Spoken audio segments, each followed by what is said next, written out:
Welcome to Abstract Cafe, where ideas take shape, thoughts find depth, and every conversation explores the art of thinking beyond the obvious. And today I have my special guest.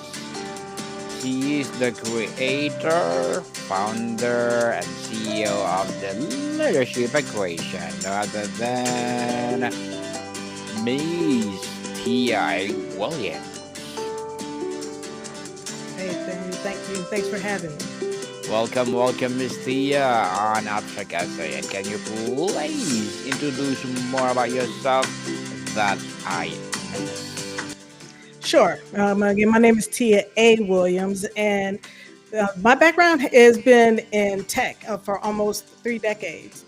And as part of that, I went through working with tech SaaS companies, and I was able to go 5 promotions in 2 years to rise to executive. And as part of that, I was able to put all the pieces together and create what I now call the leadership equation. And thank you so much for sharing your knowledge and wisdom to the world, Miss Tia. Thank you. And today let's talk about the middle management crisis, why leaders and their teams are drowning. Let's start with the core. Why is drowning the right words of what's happening to the middle manager and their teams today? Yeah. So the reason why I specifically use the word drowning is I remember when I was a kid, I actually felt like I was drowning once. And the feeling of overwhelm and the feeling of being lost and not sure what's going to happen is very much what a lot of middle leaders are going through now. And a lot of it has to do with, if you think about a middle manager is somebody who is both a subordinate and a leader. They have a boss to answer to, and then they have subordinates that are reporting to them as well. So there's a lot of expectations in, especially in high pressure environments where things are moving really fast.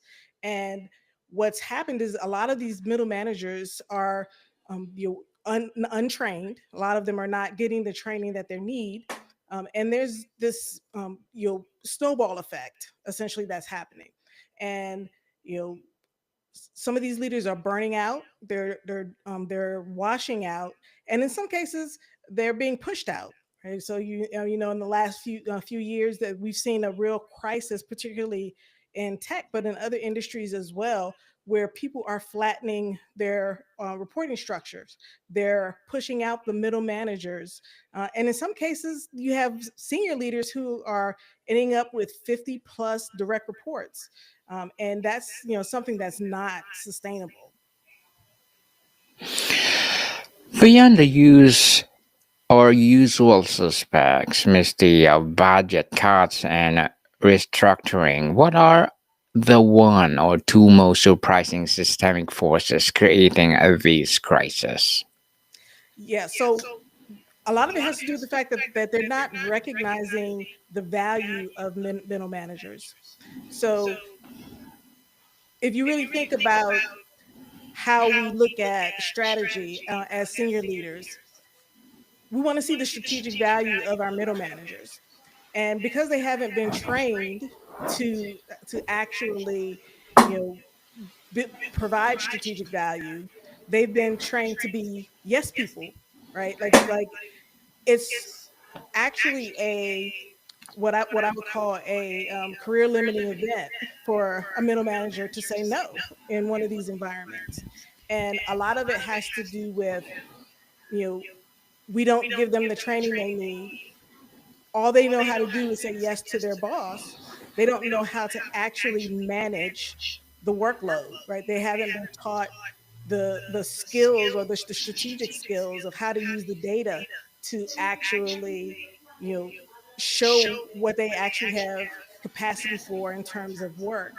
And a lot of that is flowing through to their teams. So their teams are overwhelmed. And you're starting to see people unhappy. There's quite a few statistics that talk about how unhappy employees are, and a lot of it has to do with all of this rolling downhill, so to speak. Mr. Yeah, many middle managers are promoted for being top performers, not for being leaders. How has this accidental or accidental manager phenomenon contributed to that problem? Oh, absolutely. It's a big part of the problem, because as companies, we're not learning that lesson. We promote somebody to be from an expert, a subject matter expert, to be a leader, and we don't train them. We expect because they were a high performing individual that they automatically know how to be a high performing leader. And quite often, it's really more so we're taking somebody who was a high performing individual and we're turning them into a mediocre manager. And having the right training and having the right systems and tools to support these managers would make a huge difference. But a lot of companies are, instead we look at it as it's the individual's fault, right? Like that there was something wrong with the individual, and we repeat that same process over and over again. The human toll that squeeze leader and their team members. You talk about leaders and their teams drowning. How does the manager's burnout directly cascade down and cripple the team's morale and productivity? Oh, absolutely. So if you think about a leader who does not know how to manage workload, when they receive something from a senior leader, they're passing it through, right? So they're basically saying, okay, I have this task, I'm going to give it to the people on my team. They don't think about, is this person already overworked? Do I need to move tasks? Should I actually be looking at how to redistribute that workload? In some cases, they actually look at it from the perspective of, hey, I'm somebody who wants to, um, you know, do it myself rather than even have my team do it. They don't delegate in the right ways. They micromanagement in some ways, right? So all of those things impact their teams, and quite often, people want to help, right? People really do care about about what they do in their roles, so they try to help, and it ends up resulting in burnout for the individual, and quite often either burnout or washout for the leader themselves. Misty, what are the most common cries for help you hear from middle managers that executives often miss or misinterpret? So one of the things that's actually quite interesting in this phenomena is many senior leaders aren't even really aware that they have these challenges within their teams. The middle managers, or maybe even their direct leaders, they don't go to the senior leaders and say, hey, we have this challenge and we need to address it. Nobody wants to go to their boss and say, I'm drowning, I need help, right? Like it's difficult for people to do that. And the result is these individuals don't have the right skills. It's not a matter of talent, it's a matter of actually having the right skills and being taught how to actually lead and how to be strategic. How to be strategic. Well, we love that, Misty. Yeah. We often focus on workload, but what is the psychological toll of being caught between executive strategy and a team reality, feeling responsible for both but empowered by neither? Oh, absolutely. It's the psychological toll. It definitely is taking its impact on the individual, and that's why I use the word washout, and not necessarily burnout. I don't necessarily like the word burnout because these folks, uh, the system has failed them. Right? It's not a personal failure. It's a failure of the system itself, and it's not just At one point, I looked at this and said, okay, is it just in a particular industry or a particular type of company? And the more I researched, the more I dug into it, it's actually going across industries. And the fact that we're not empowering these people with the right skill sets and tools, and we're creating a whole generation of leaders who are ill equipped. And Gen X, not Gen X, Gen Z, sorry, Gen Z people see this, right? So quite often, you talk to them about leadership roles, and they have no interest in it at all because they can see the systemic challenges that these leaders are facing and how it's impacting them as individuals and the people that work for them.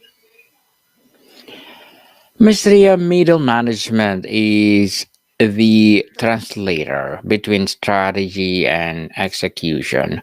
When this link is broken, what is the tangible cost to the business in terms of missed opportunities and failed initiatives?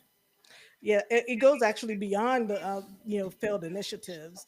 There is direct business impact costs. So when you look at, depending upon industry, you talk about talent risk, right, and losing your top people, and that can cost up to two times that employee's salary to replace them.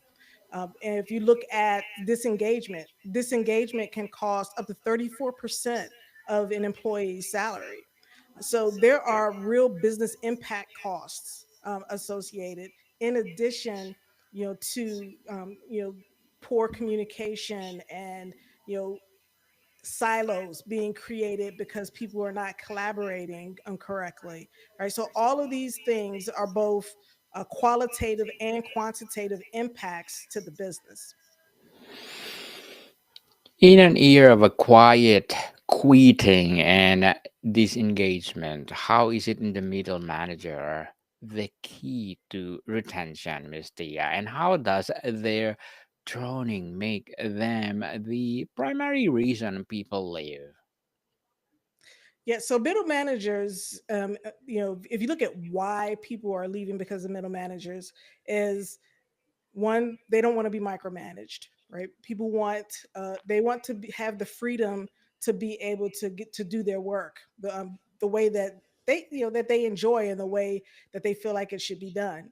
And they don't want to be micromanaged. They don't want leaders who actually just do all the work for them. They want to actually contribute to the success of the business. And a lot of people don't realize how important that is to an individual. So that's part of why it impacts the employee and their well-being, right? So all of this amounts to significant pressure on the employee and on the leader, right? People often don't feel comfortable if there's no psychological safety.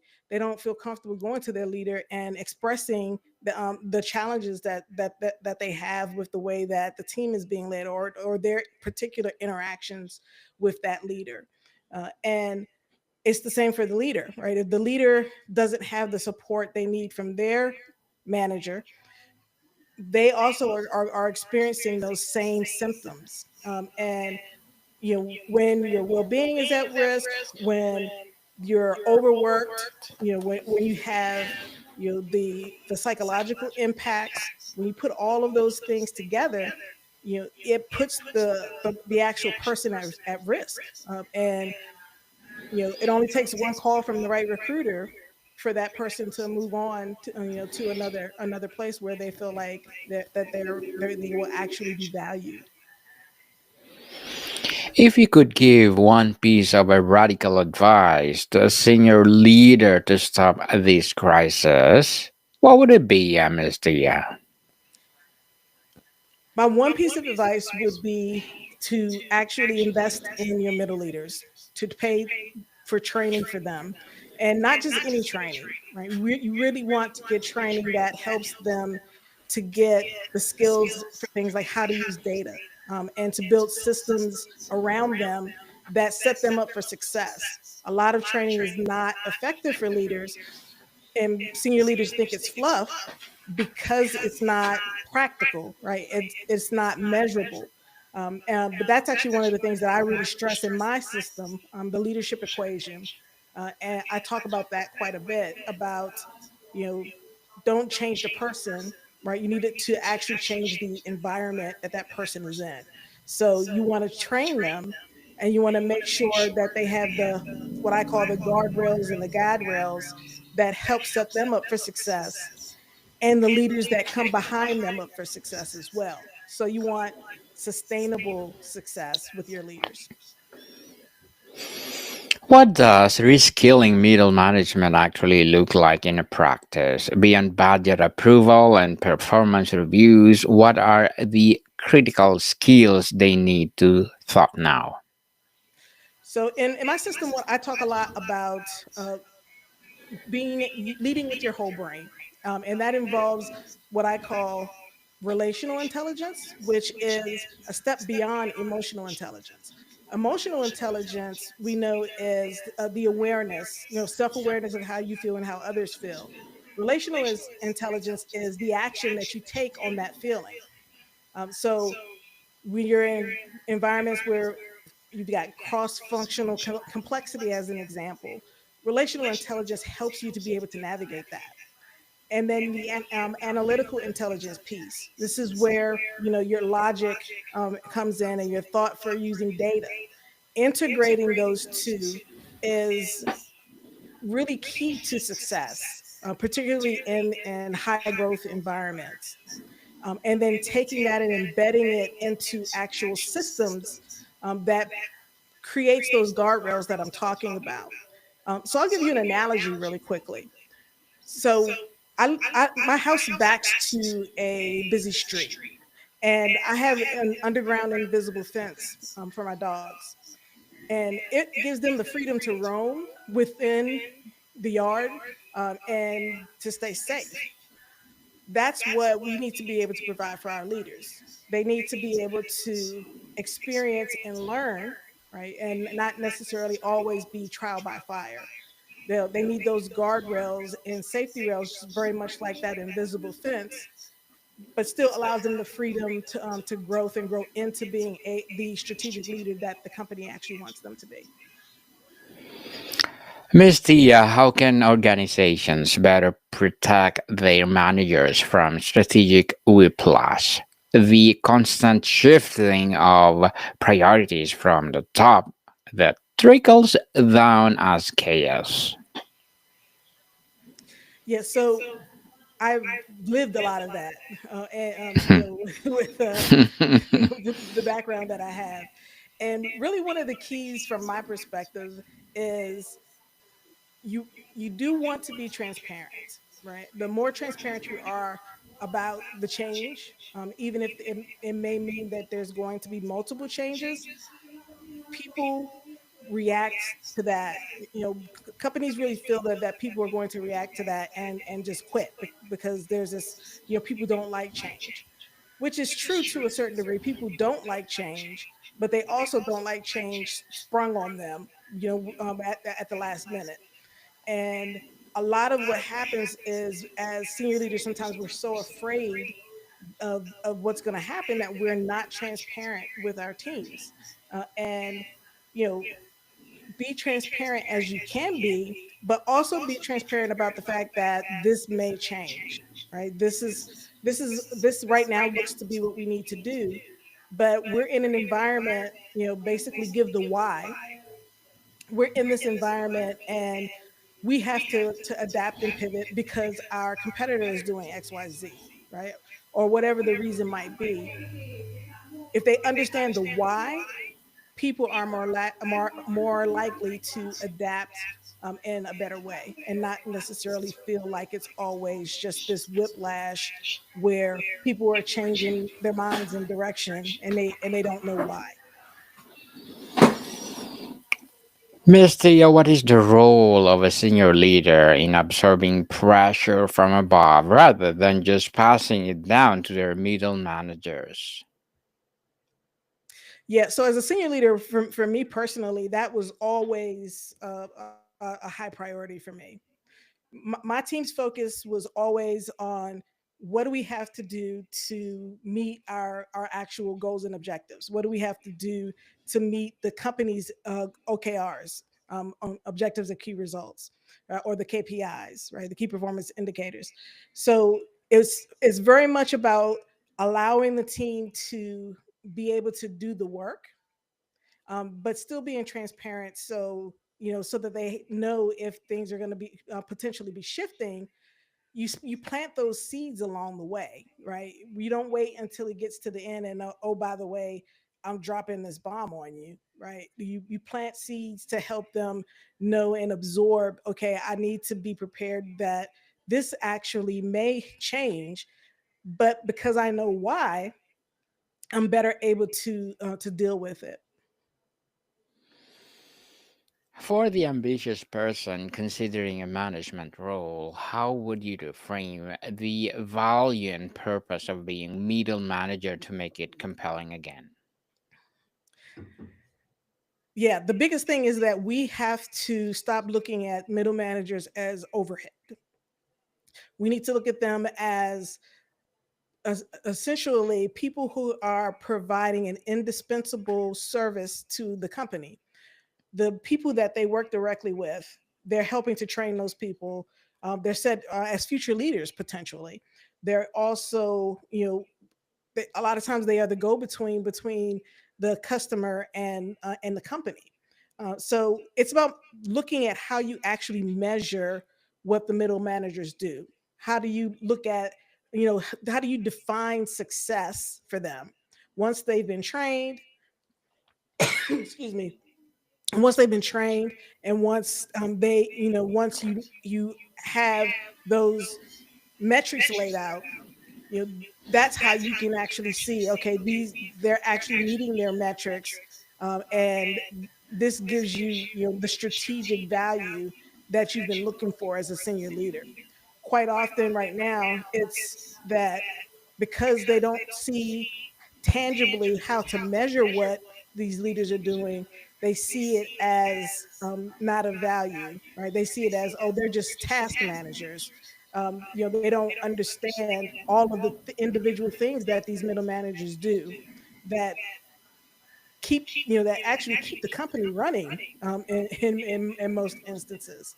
And the more you see companies collapse that middle layer and the pressure that that puts on senior leaders, the more you'll see companies rethinking that strategy, and reinserting the middle layer. For the managers listening right now, Miss Tia, now we feels completely underwater. What is the first small step they can make tomorrow to start reclaiming control and air? Yeah. So the first thing I would say is get data, right? So look at the data that says exactly how much work you're doing, how much work your teams are doing, and look at that based off of the actual capacity of your team. If you can quantify, hey, I have 100 man hours basically each week with the team that I have, but the work we have is 200 hours worth of work. Right there, you're able to justify. You could take that data and say, hey, this is how we're underwater. How do we reprioritize the work that we need to do? Right? What's the highest priority, and what can we shift off our plates? Uh, to ensure that we can put the proper time and energy into what the company feels like is the highest priority. So it's a way of actually saying no without saying no.